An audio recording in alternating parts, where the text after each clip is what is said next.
Oke, baik. Bagaimana jika baik?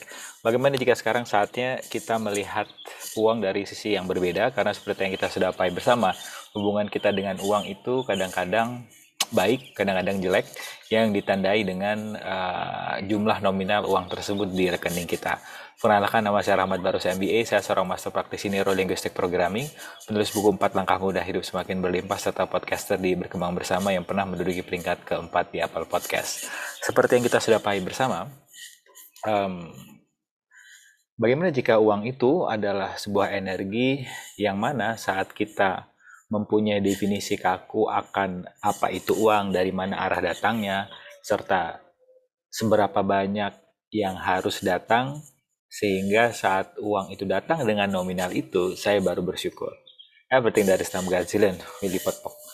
Jadi seperti yang kita sudah pahami bersama, bagaimana jika uang itu sebenarnya adalah sebuah energi, seperti kita menarik dan menghembuskan nafas, semuanya akan berjalan begitu mudah saat kita tidak punya ekspektasi, saat kita tidak punya definisi kaku apa itu uang. Karena seperti yang kita sudah pahami bersama, kita tuh selalu melihat uang itu dengan nominal yang sekian, misalnya 100 juta gitu ya. Kita baru bahagia dan bersyukur saat uang dengan nominal tersebut datang. Sehingga saat uang dengan nominal yang berbeda, kita tidak mensyukuri keberadaan uang itu. Padahal, seperti yang kita sudah pahami bersama, untuk mendatangkan uang begitu mudah di kehidupan kita, cara termudahnya adalah kita dari sisi yang tidak butuh akan uang itu sendiri. Kenapa? Saat kita berfungsi dari butuh uang, kita melihat uang itu pertama dari sebagai sumber. Kita melihat uang itu sebagai sumber, padahal kita lah sebagai sumber. Maksud ya, jadi yang ada di luar sana, orang-orang kebanyakan, bukan Anda, melihat uang itu sebagai sumber, jadi mereka hanya akan bisa berkarya saat uang dengan nominal X ada di kantongnya.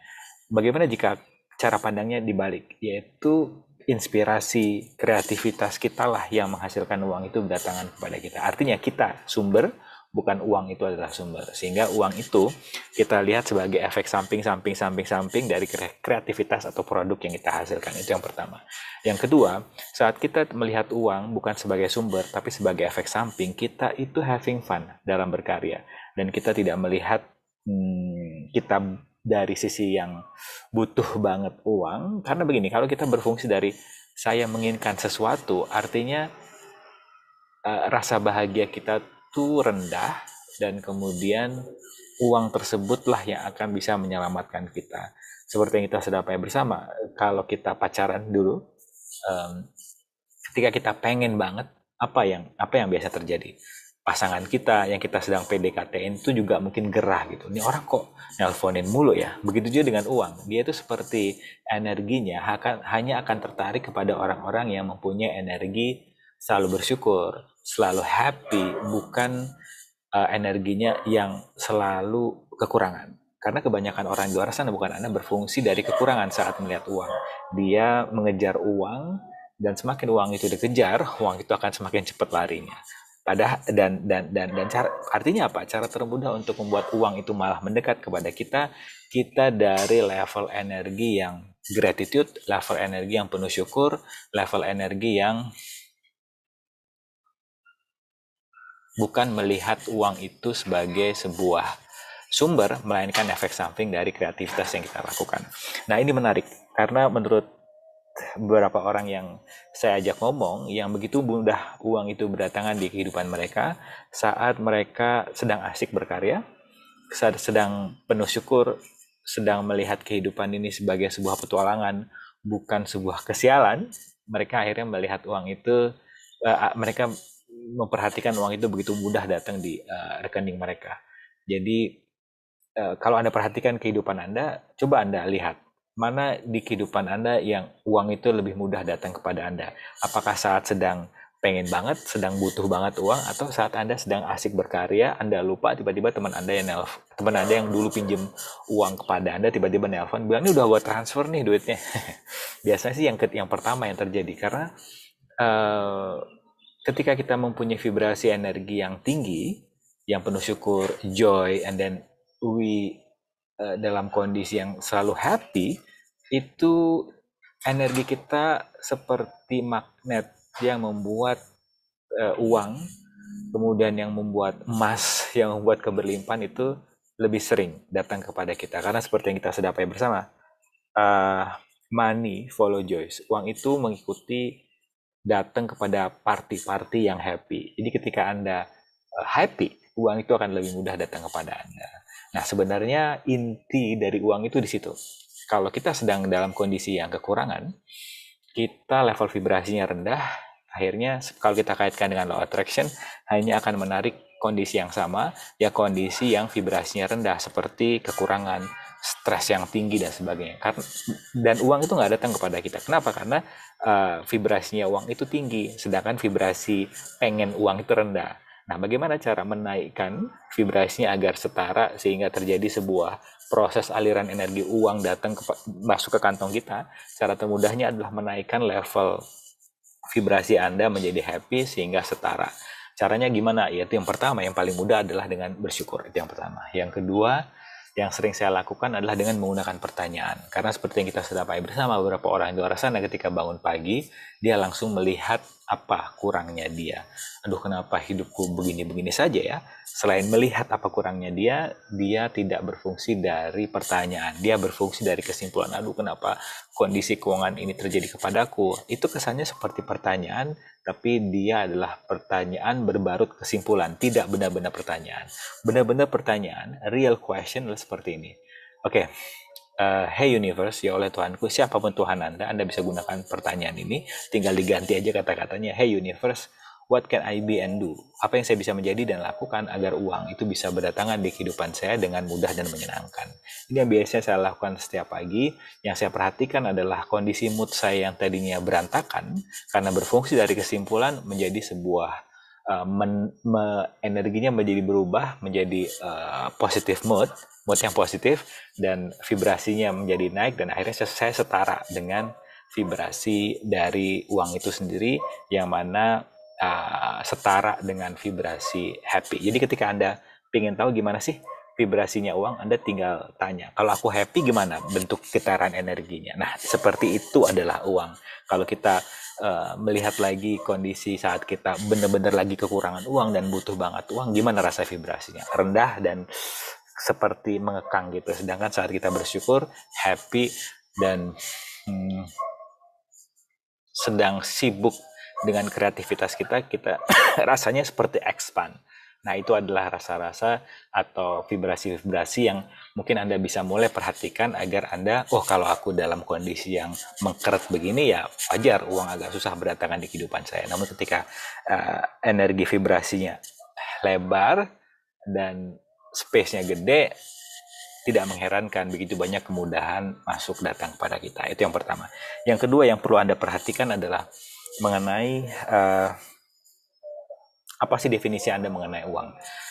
Definisi saya dulu sebelum saya memahami kekuatan dari kesadaran, yaitu ketika saya mempunyai definisi uang itu kotor. Itu definisi saya dulu. Karena dari kecil saya selalu dikasih tahu oleh orang tua saya, hati-hati dengan uang.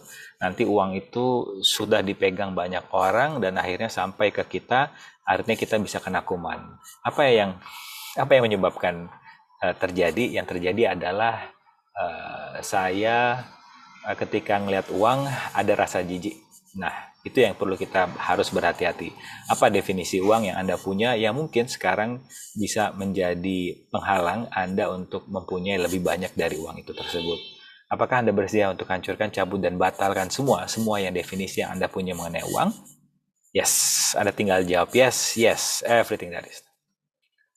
Nah, baik. Setelah Anda menghancurkan definisi akan uang, kita tidak lagi mempunyai sebuah definisi akan uang itu bentuknya harus seperti apa, dari mana, dan seberapa banyak. Karena tiga hal tadi itu menjadi penghalang banget kita untuk menerima kontribusi energi dari semesta yang dalam bentuk uang ataupun keberlimpahan lainnya. Mungkin saya pernah cerita ketika saya mengalami kesulitan membawa barang dari mall menuju mobil karena parkirannya penuh.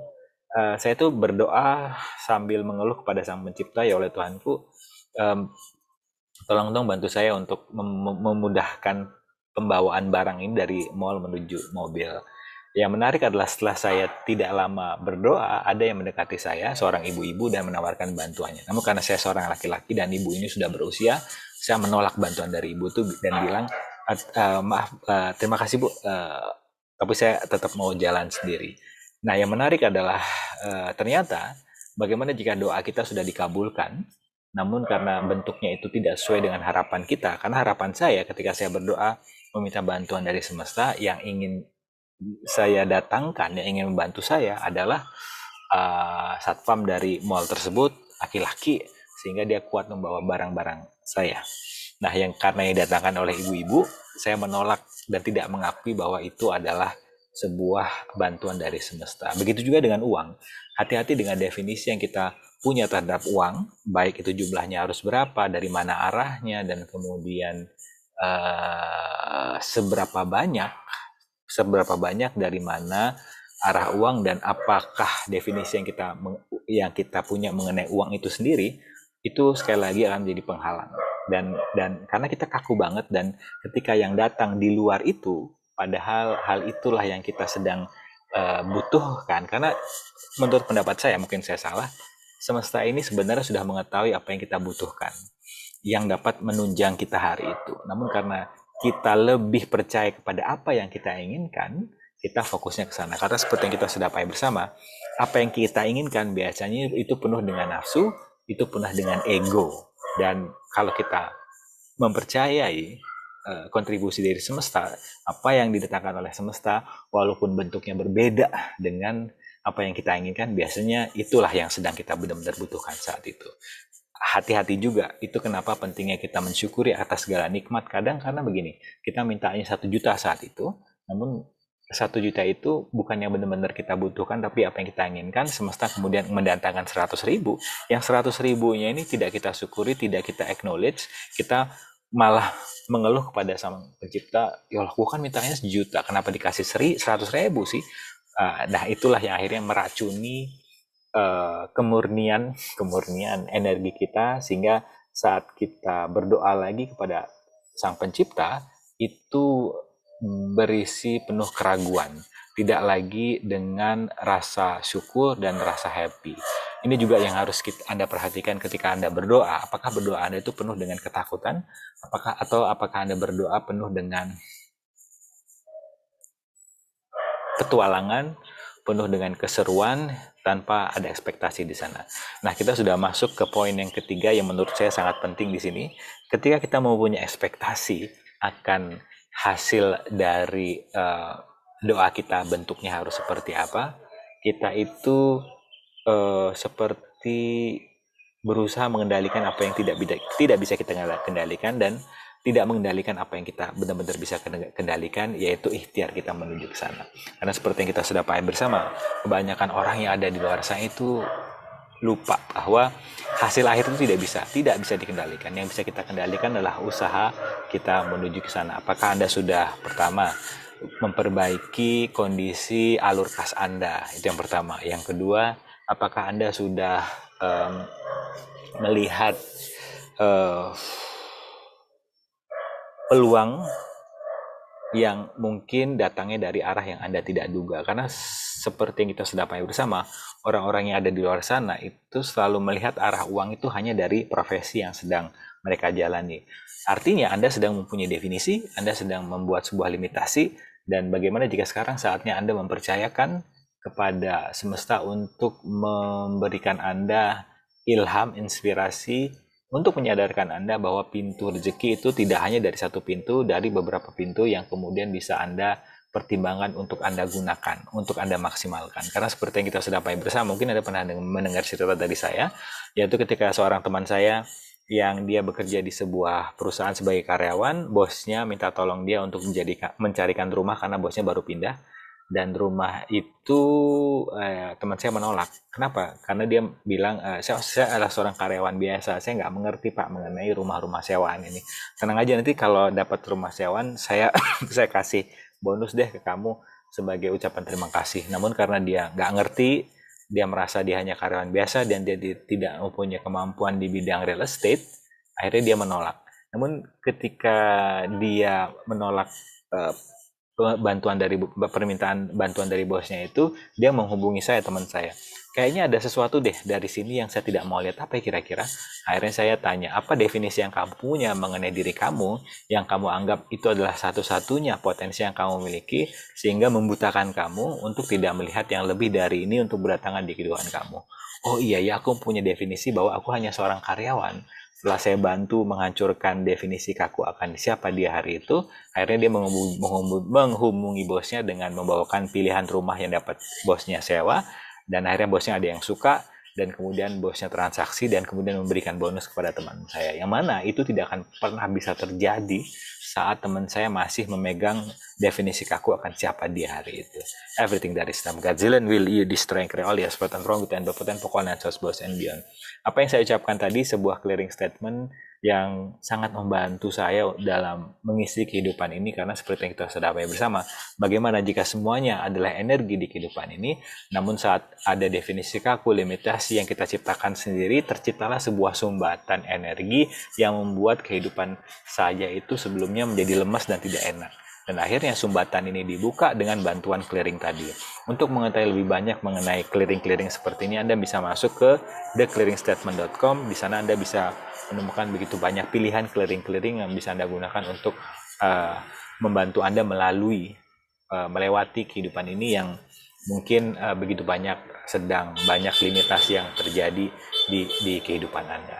Nah, yang mungkin Anda juga bisa pertimbangkan dalam mengisi kehidupan ini adalah itu tadi, bagaimana jika uang itu adalah hasil samping, efek samping dari kreativitas Anda. Kita harus berhati-hati saat kita mengukur kelayakan diri kita, worth-nya diri kita dari jumlah uang yang ada di rekening kita, artinya Anda sedang melimitasi diri kita untuk melihat atau untuk melompat lebih tinggi atau menggali potensi kita dari apa yang kita punya sekarang. Karena yang saya perhatikan orang-orang yang ada di luar sana itu melihat potensinya berdasarkan jumlah rekeningnya. Kalau rekeningnya rendah, akhirnya dia masuk kepada apa kurangnya dia, apa salahnya dia. Bagaimana jika rekening itu bukan yang menentukan, tapi saat Anda menggali potensi Anda bisa merubah nilai rekening uang di tabungan Anda. Everything that is some Godzillion will you destroy and create all yes, right and wrong, good and bad, potent, vokal, and sauce, boss, and beyond. Apakah Anda semakin menyadari potensi Anda sangat besar, dan sekarang pertanyaannya bagaimana Anda, bukan bagaimana ya lebih tepatnya, keputusan berbeda apa yang bisa Anda ambil sekarang agar kehidupan Anda pun menjadi berbeda. Bagaimana jika, mungkin sebelum saya tutup obrolan kita yang seru pada hari ini, ada sebuah cara pandang yang bisa Anda pertimbangkan. Bagaimana jika saat Anda tidak pernah untuk memaksakan selalu benar dalam mengambil keputusan, artinya keputusan yang Anda ambil tidak akan pernah salah. Karena seperti yang kita sadari bersama, beberapa orang di luar sana itu masih menunda untuk berkarya. Padahal karyanya tadi dapat dia jual dan dapat mendatangkan uang, yang mana saat dia masih menunda untuk membuat karyanya tadi, artinya uang pun juga akan tertunda masuk ke dalam dirinya. Siapa sih sebenarnya yang menunda proses berkarya ini? Siapa lagi kalau bukan kita sendiri? Jadi kalau kita lihat, kalau kita perhatikan, sebenarnya penghalang terbesar untuk kita berkembang adalah diri kita sendiri. Ada sebuah clearing yang bisa Anda mainkan setiap hari. Anda tanya, kapan dan di mana saya semakin menyadari bahwa saya adalah sumber terbesar, kekuatan terbesar yang menghalangi diri saya untuk menjadi berkembang. Everything that is some Godzilla will you destroy and create all your good and bad, potent, vokal, and boss and beyond. Karena saat Anda mendapatkan kesadaran bahwa yang melimitasi untuk berkembang adalah diri saya sendiri, diri kita sendiri, artinya Anda tinggal merubah cara pandang Anda tidak perlu merubah apa yang ada di luar. Karena salah kaprahnya yang saya perhatikan orang-orang yang ingin memperbaiki kondisi kehidupannya, merubah kondisi kehidupannya. Karena kalau menggunakan kata-kata memperbaiki, artinya ada yang salah dari kehidupan Anda. Bagaimana jika tidak ada yang salah, yang ada hanyalah cara pandang yang sudah tidak relevan lagi di kehidupan ini. Artinya untuk merubahnya tinggal merubah cara pandang. Nah, cara pandang apa yang bisa kita rubah sehingga kondisi kehidupan ini menjadi berubah adalah bagaimana kita melihat diri Anda. Apakah diri Anda hanya sebagai seonggok daging yang tidak bermutu, atau apakah Anda sebuah infinite being, sebuah kesadaran tanpa batas yang dapat menjadi siapa saja saat Anda bersedia menghancurkan limitasi, pembatas yang Anda sebenarnya ciptakan sendiri. Everything that is tam Godzillion will you destroy and create all, yes, right and wrong, good and bad, and pokok online, and beyond. Terima kasih untuk teman-teman yang menonton secara replay nanti di YouTube. Anda bisa masukkan pertanyaan di kolom komen dan mungkin kita akan bahas kira-kira apa yang dapat membuat Anda melihat kehidupan ini dari cara pandang yang berbeda. Thank you, dan untuk manfaat selengkapnya ada di berkembangbersama.com. Bye-bye.